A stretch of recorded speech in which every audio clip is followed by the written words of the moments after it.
అబ్బబ్బబ్బా! Chilli chicken అనగానే నోరూరుతది కదా! సో, మీరు కూడా చిల్లీ చికెన్ ఇంట్లోనే ఈజీగా ప్రిపేర్ చేసుకోవడం ఈ వీడియోలో అయితే చూసేయండి. ఫస్ట్ అయితే 250 గ్రామ్స్ ఆఫ్ చికెన్ తీసుకొని 1 tablespoon of maida, 2 table spoon of corn flour, టేస్ట్‌కి సరిపడా సాల్ట్, కారం, పెప్పర్ పొడి వేసుకొని 1 ఎగ్‌ని అయితే బీట్ చేసుకొని బాగా పెట్టుకొని అందులో లెమన్ స్క్వీజ్ చేసుకోండి. 30 మినిట్స్ వరకు మ్యారినేషన్ పెట్టేసుకోండి. మ్యారినేషన్ అయిపోయిన తర్వాత ఇప్పుడైతే ఆయిల్లో ఫ్రై చేసుకోవాలి. ఫుల్గా డిప్ అయినంత వరకు ఆయిల్ వేయవసరం లేదు. అందులో హాఫ్ వేస్తే చాలండి. నెక్స్ట్ ఓవర్ కుక్ చేసుకుంటే పీస్ అనేది చాలా గట్టిగా పడిపోద్ది అనమాట.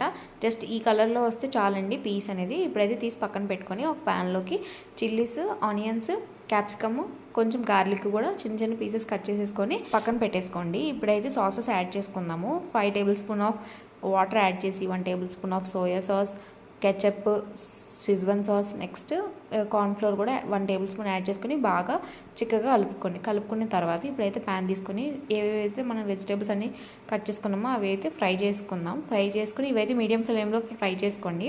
ఇప్పుడైతే ఆ సాస్ అనేది ఇందులో యాడ్ చేసుకున్న తర్వాత హై ఫ్లేమ్లో మాత్రమే ఉండాలండి. ఇందులోనే టేస్ట్ సరిపడా కొంచెం సాల్ట్ మాత్రమే వేయండి, ఎందుకంటే ఆల్రెడీ సాసెస్లో చాలా సాల్ట్ ఉంటుంది. చూసుకొని మట్టుకి వేసుకోండి. కొంచెం 1 టేబుల్ స్పూన్ ఆఫ్ షుగర్ కూడా యాడ్ చేసుకొని ప్రాసెస్ అంతా కూడా హై ఫ్లేమ్లో అయితే జరగాలండి. హై ఫ్లేమ్లో మాత్రమే టాస్ చేసుకోండి. నేనైతే స్ప్రింగ్ ఆనియన్ స్కిప్ చేశాను, నా దగ్గర లేదు కాబట్టి ప్రజెంట్ నేనైతే కొత్తిమీరతో గార్లిష్ చేసుకున్నాను.